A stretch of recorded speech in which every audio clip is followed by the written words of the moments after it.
Okay, the section 3.7 is for linear Diophantine equation. This is one of the important equation of number theory और वैसे भी बहुत important equation है linear Diophantine equation. First thing, Diophantine equation है क्या? Linear Diophantine equation एक linear equation है जिसका हमें solution set from integers चाहिए होता है. From integers हमारे पास किसी भी linear equation का आंसर rational form में डेसिमल फॉर्म में हो सकता है. कोई भी सोल्यूशन कोई भी इक्वेशन लिखूं मैं 2x + 3y = 7 लिख दूं तो इसका आंसर बहुत सारे हो सकते हैं. In the point form, in the rational form, in the root form, बहुत सारी फॉर्म में लिखे जा सकते हैं. मगर मुझे जो आंसर चाहिए यानी कि मुझे x एंड y की जो वैल्यूज चाहिए हैं वो कौन सी चाहिए हैं जो कि इंटीग्रल हो, इंटीजर्स हो. तो ऐसे इक्वेशन जिनका सॉल्यूशन मुझे इंटीजर फॉर्म में चाहिए होता है वो क्या कहलाती है? Linear Diophantine equation. तो the equation ax + by is equals to c जब a b एंड c तीनों क्या हो? इंटीजर्स हो. Is called linear Diophantine equation in 2 variables. ये 3 वेरिएबल्स, 4 वेरिएबल्स, 7 वेरिएबल्स, बहुत सारे वेरिएबल्स में पॉसिबल है. हम जो करेंगे वो 2 वेरिएबल्स के लिए करेंगे. 3 वेरिएबल्स के लिए भी एक और क्वेश्चन जरूर होगा मगर अभी हम 2 वेरिएबल्स के लिए काम करते हैं. इसका थ्योरम है, थ्योरम का प्रूफ है मगर थ्योरम के प्रूफ से पहले हम एक एग्जांपल करने की कोशिश करते हैं कि एग्जांपल है क्या. Example is to let's suppose that example is from your book that is 2x + 5y = 11. अब इसके अंदर सबसे पहली चीज a क्या है 2, b क्या है 5, c क्या है 11. यहाँ पर एक रिस्ट्रिक्शन है कि सॉल्यूशन कब पॉसिबल है एंड कब पॉसिबल नहीं है. लिमिटेशन कह लीजिए. पॉसिबल कब है कि अगर ए और बी का आप जीसीडी फाइंड करो, ए एंड बी का आप जीसीडी फाइंड करो, जो जीसीडी आए अगर वो आपके सी को डिवाइड करता है, तो जीसीडी आए अगर वो आपके सी को डिवाइड करता है तो there will exist infinitely many solution और integral solution, not just solution, integral solution. और अगर मेरा GCD of A and b does not divide 11 then there will be no integral solution. मेरे पास इंटीग्रल सॉल्यूशन पॉसिबल नहीं है. हम ये नहीं कहेंगे कि सॉल्यूशन पॉसिबल नहीं है. रैशनल रियल में पॉसिबल होगा बट इंटीग्रल सॉल्यूशन पॉसिबल नहीं है. सो तो यहाँ पे हमने लिमिटेशन लिख दी है कि अगर A B GCD of A B divide करता है सी को, ठीक, तो हमारे पास इनफाइनाइटली मेनी इंटीग्रल सॉल्यूशन होंगे फॉर द इक्वेशन. मैं यहाँ पे जीसीडी लिख देती हूँ कि जीसीडी लिखा गया है.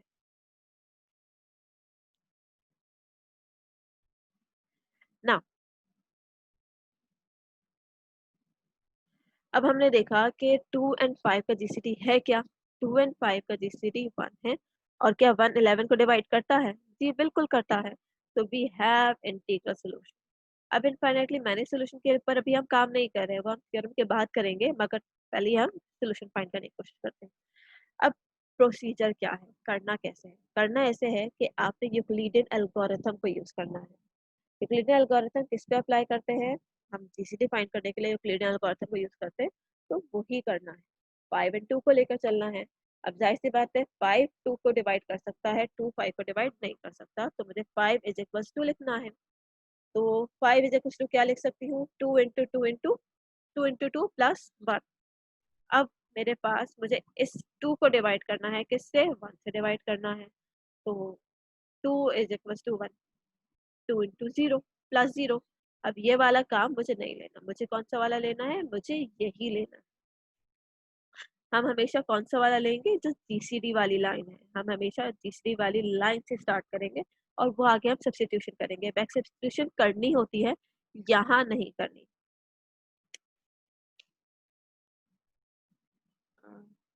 Not here. यहाँ हमने नहीं करनी, करनी होती है इसलिए मैंने यहाँ लिखा है. मैंने यहाँ पे 1 को, मैंने यहाँ पे क्या करा? 1 की वैल्यू जो जीसीडी आ रहा है उसकी value in terms of other variable find करने की कोशिश की. मैंने क्या लिखा? 5 - 2 × 2 = 1 लिखा. अच्छा जी, क्या इसको मैं इस फॉर्मेट में लिख सकती हूँ? 5 + 2 इंटू -2, ठीक, इक्वल्स टू 1। अच्छा जी, ऐसे भी नहीं, एक और फॉर्मेट में लिखना है।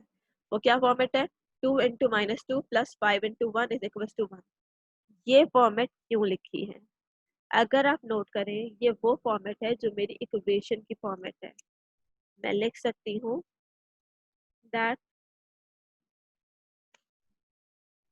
2x plus 5y is equals to 1। यहाँ पे तो 1 है, मुझे 11 चाहिए, मगर मेरे पास 1 आ रहा है। अब इस 1 को 11 कैसे बना सकते हैं? ऐसे बना सकते हैं कि इसको 11 से मल्टीप्लाई कर दिया जाए। तो इसको हमने 11 से मल्टीप्लाई कर दिया। हम ये जो कोफिशिएंट्स है ना, इनको नहीं छेड़ेंगे। हम मल्टीप्लाई किसको करेंगे? इस इनर नंबर को। ठीक, मैंने इन इनर नंबर्स को किससे मल्टीप्लाई कर दिया? 11 से मल्टीप्लाई कर दिया। तो I get T 2 into -22 plus 5 into 11 is equal to 11। This means कि मेरे पास ये किसकी वैल्यू है? 2 के साथ क्या था? 2x के साथ था, तो ये वैल्यू किसकी हुई? x की हुई। और ये वैल्यू किसकी हुई? 5 के साथ क्या था? y, तो ये वैल्यू किसकी हुई? y की वैल्यू हुई। This means I have the solution that is x equals to -22 and y is equals to 11। Proof कर लेते हैं। 2 इंटू -22 प्लस 5 इंटू 11, तो मेरे पास ये 11 आ रहा है। This mean this is my solution. और सोल्यूशन कैसे आएंगे वो हम आगे देखेंगे। अच्छा जी, मैंने यहाँ पर ये बिल्कुल नहीं कहा था कि सोल्यूशन नेगेटिव नहीं हो सकते। हमने इंटीग्रल सोल्यूशन की बात करी थी, ये नहीं कहा था कि पॉजिटिव सोल्यूशन। ठीक, तो यहाँ पे पॉजिटिव आना जरूरी नहीं है, नेगेटिव नंबर्स हो सकते हैं। ओके, आगे चलने से पहले अब हम थ्योरम कर लेते हैं। थ्योरम क्या है? थ्योरम कह रहा है, दैट इज थ्योरम 3.23, कि ए और बी कोई इंटीजर्स हों और डी क्या है? GCD of A and B, and the equation ax plus by equals to c, ax plus by equals to c है, has no integral solution if, कब से इंटीग्रल सोल्यूशन नहीं है? अगर d does not divide c, यानी कि जो आपका जीसीडी है वो c को डिवाइड नहीं करता, तो आपके पास कोई इंटीग्रल सोल्यूशन नहीं है। अगर d c को डिवाइड करता है, there are infinitely many integral solution. ठीक, जो पर मैं बता चुकी हूँ वही चीज यहाँ पर लिखी है। तो यहाँ पे infinitely many integral solution possible होंगे। मोर ओवर,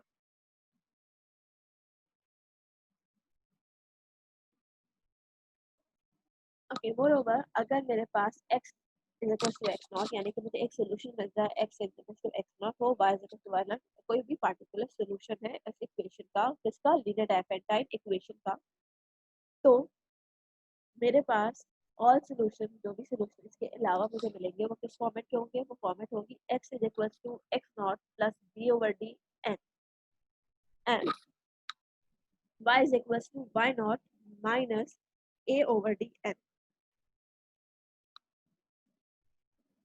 जबकि n क्या है? कोई इंटीजर है। इस बात को याद रखने का है कि x के साथ b वाली टर्म आ रही है जो y के साथ थी, और y के साथ a वाली टर्म आ रही है जो कि x के साथ थी। x के साथ पॉजिटिव साइन है एंड y के साथ नेगेटिव साइन है। ठीक, तो इस बात को याद रखिए। ओके, इसके प्रूफ की तरफ चलते हैं।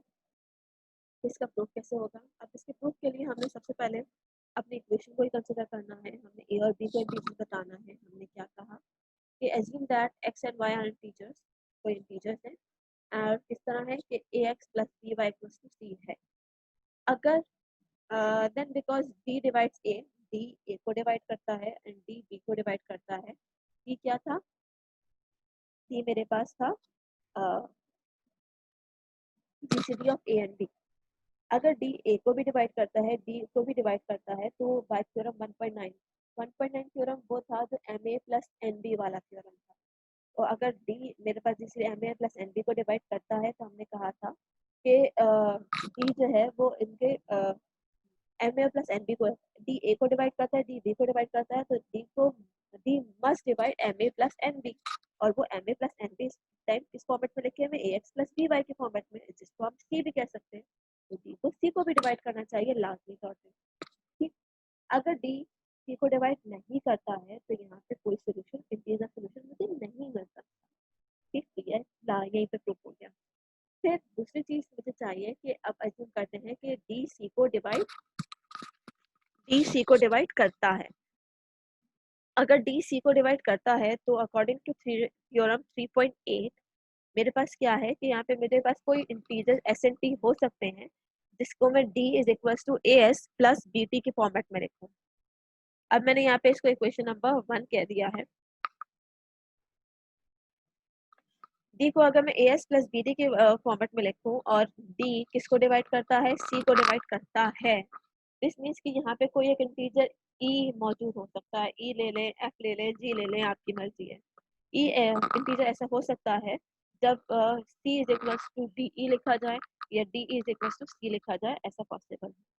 तो मैं अपनी इस इक्वेशन 1 को किससे मल्टीप्लाई कर रही हूँ, मैं मल्टीप्लाई कर रही हूँ ई से। अब मैंने उस इक्वेशन ई से मल्टीप्लाई करा तो क्या आया, डी की जगह मैंने ई, डी ई हो गया, a s e plus b e t,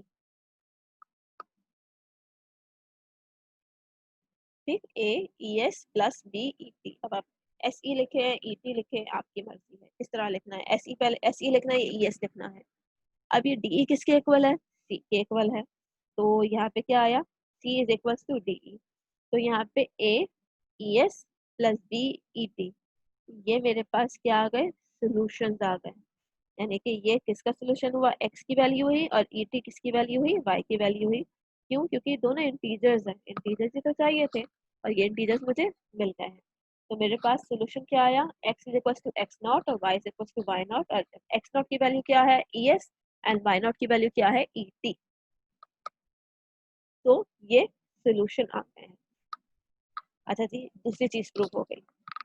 अब लास्ट चीज क्या थी कि मेरे पास जो सोल्यूशन होंगे उनकी फॉर्मेट क्या होगी, जो ऊपर प्रोवाइड की गई है। अब उस फॉर्मेट के लिए हमने दो चीजें करनी है कि एक तो कि यहाँ पे बहुत सारे सोल्यूशन हैं और सोल्यूशन की फॉर्मेट वो है। अब एक के बहुत सारे सोल्यूशन के लिए मैंने क्या करा कि x की वैल्यू ले ली कि x की वैल्यू ये है x naught plus B over D N, मुझे तो प्रोवाइडेड है ना, तो मैंने अब वो ले ली। ये कैसे आई है वो हम बाद में करते हैं, मगर पहले हमने इनफाइनाइटली मैंने सोल्यूशन को प्रूव करना है। तो मैंने x की ये वैल्यू ले ली है और y की, y is equal to Y naught minus K over D N की वैल्यू ले ली है। अब कैसे प्रूव करते हैं, अब प्रूव करने के लिए तो बहुत सिंपल चीज है। अगर मेरे पास कोई सोल्यूशन आ जाए तो उसको वेरीफाई करने के लिए हम एक काम करते हैं कि हम अपनी ओरिजिनल इक्वेशन में सब्स्टिट्यूट कर देते हैं। अगर वो ओरिजिनल इक्वेशन को सेटिस्फाई करता है तो हम कहते हैं कि हाँ जी ये सोल्यूशन है, और अगर नहीं करता तो हम कहते हैं जी ये सोल्यूशन नहीं है।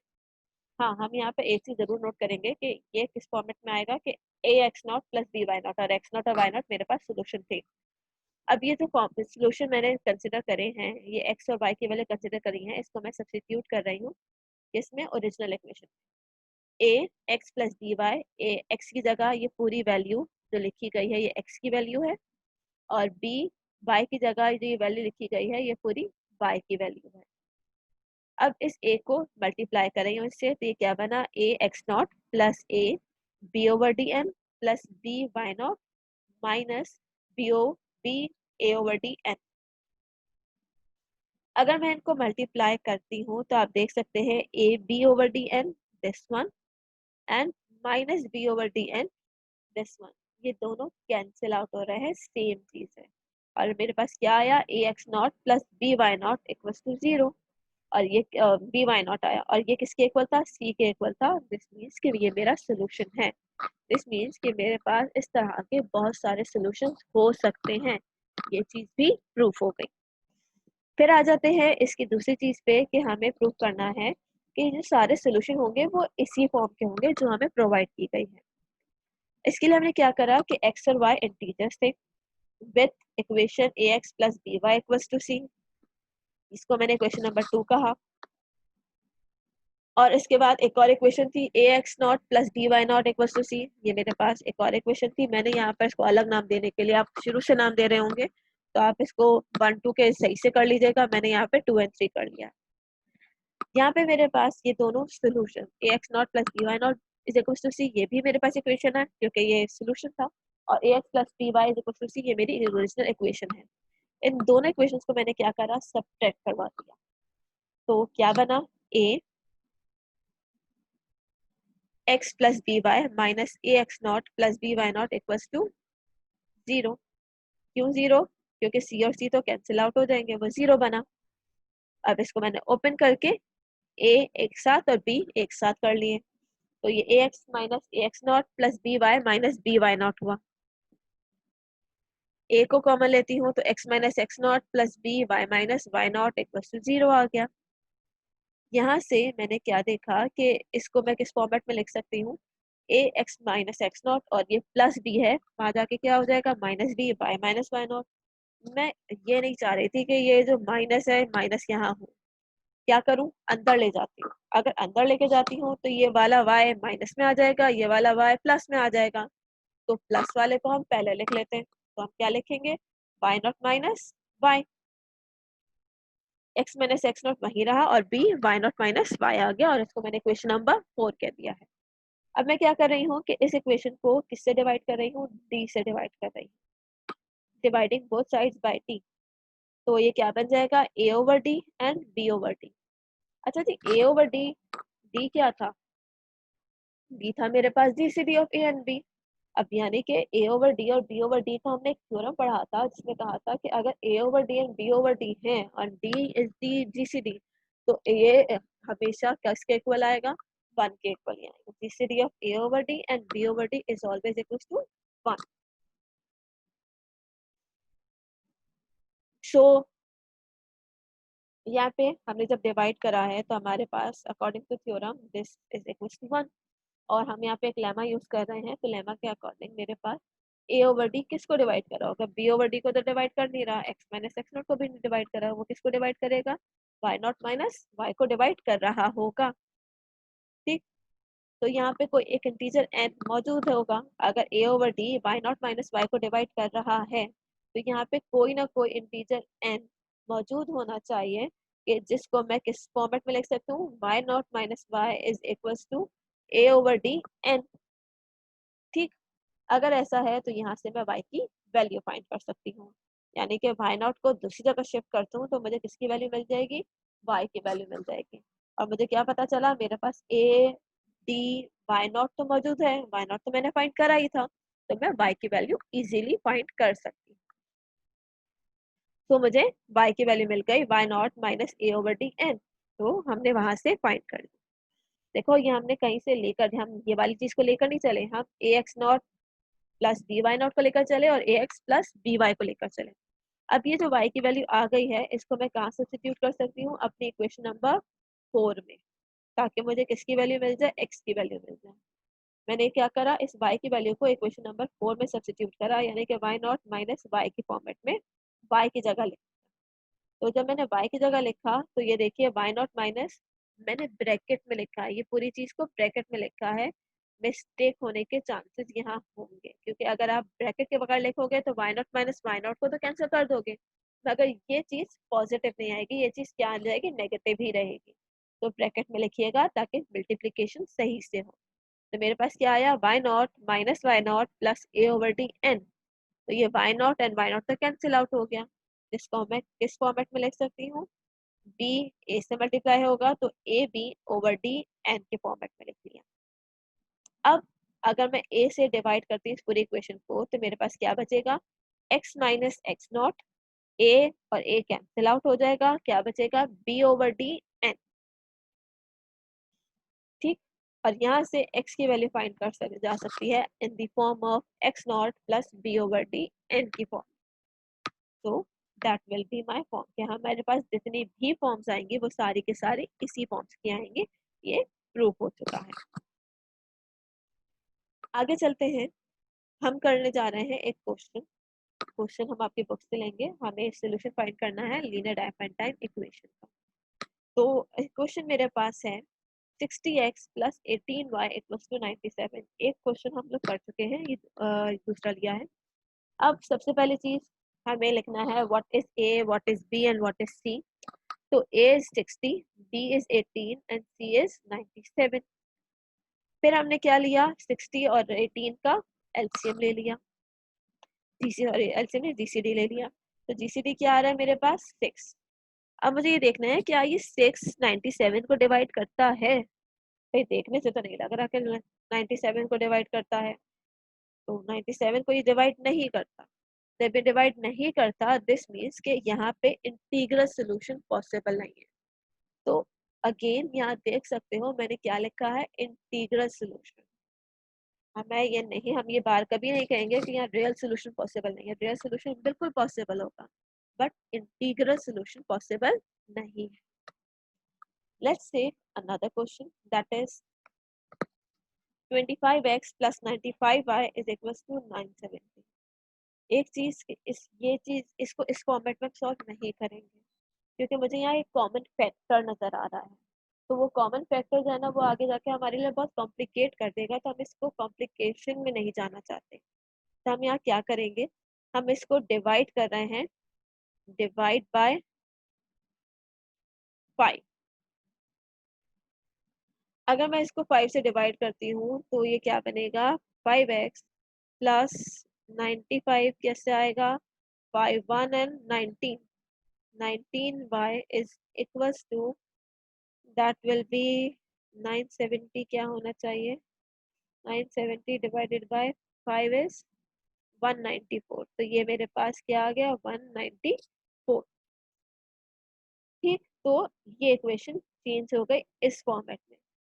तब यहाँ पे मेरे पास जो ए आ रहा है, ए आ रहा है 5, बी आ रहा है 19, सी आ रहा है 194।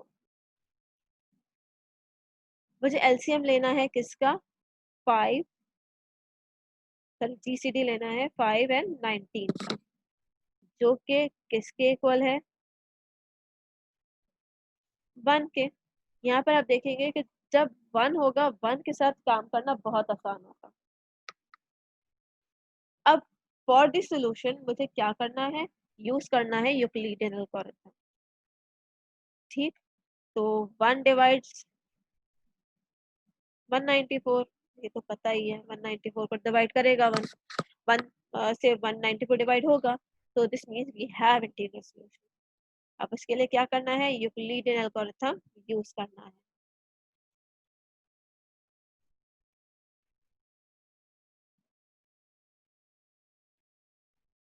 ओके, यूक्लिडियन एल्गोरिथम के लिए हमें क्या करना है, 19 से काम करना है। 19 is equals to 5 into 3 plus 4, ऐसा ही होगा, 5 3 जा 15, 15 प्लस 4 19। फिर क्या आएगा मेरे पास, 5 is equals to 4 star 1 plus 1। तो ये आ गया मेरे पास। आगे अगर मैं करना चाहूँ, मुझे तो 1 तक ही चाहिए वैसे तो, मगर हम आगे फिर भी कर लेते हैं। That will be 4 is equals to 1 star 4 plus 0। ठीक, पूरा यूक्लिडियन एल्गोरिथम ये होता है। हमने यहाँ से काम नहीं करना, हमने काम कहाँ से करना है, यहाँ से करना है। ठीक, आपने 1 से काम करना है, उससे काम नहीं करना। बाइक सब्स्टिट्यूशन के अंदर मुझे पहले लिखना है 1 की वैल्यू,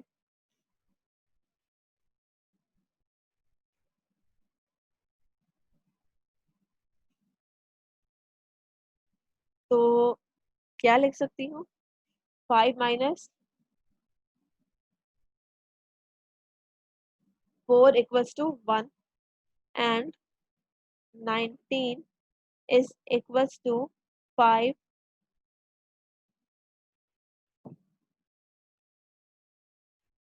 sorry 5 minus 1 लिखना है, एंड ये आ गया मेरे पास।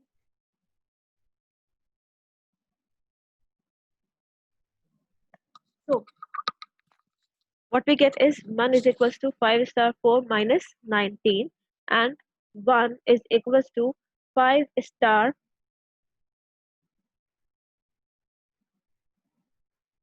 4 plus 19 स्टार माइनस 1, या 19 इंटू माइनस 1 और 5 इंटू 4 कह लेती हूँ। अच्छा जी, पहले हम अपनी इक्वेशन देख लेते हैं। इक्वेशन मेरे पास किस फॉर्मेट की थी, इक्वेशन थी मेरे पास 5x प्लस 19y।